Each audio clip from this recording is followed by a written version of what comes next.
Il doit y avoir un rapport gagnant-gagnant. Moi, je vous aide à vous développer chez vous, mais vous gardez vos migrants ou vous les récupérez. Oui, monsieur Enfin, Lacapelle, juste rapidement, est-ce que vous aimez l'équipe de France de rugby? Est-ce que vous aimez l'équipe de France de rugby?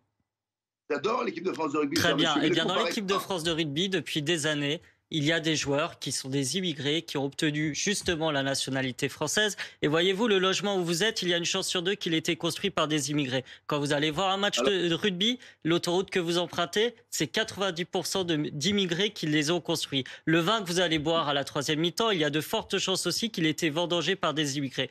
La France, c'est sa diversité et c'est un pays depuis des siècles d'immigration. Et ceux qui sont contre les immigrés de manière systématique comme vous, de manière inhumaine en voulant reporter les gens dans leur pays, on ne sait trop comment, sont en fait des gens anti-France profondément telle qu'elle est, multiculturelle. Et moi, je trouve ça assez dommageable que vous traitiez le phénomène des personnes qui doivent fuir leur pays de manière aussi inhumaine et désincarnée. Elles quittent leur pays parce que précisément vos alliés comme M. Bolloré accaparent des terres notamment en Afrique et en Asie. Donc vous voyez que vous avez une responsabilité aussi dans ce qui se passe de ce point de vue. Je vais vous demander une réponse, mais s'il vous plaît, extrêmement rapide pour que Christophe Marion puisse conclure derrière.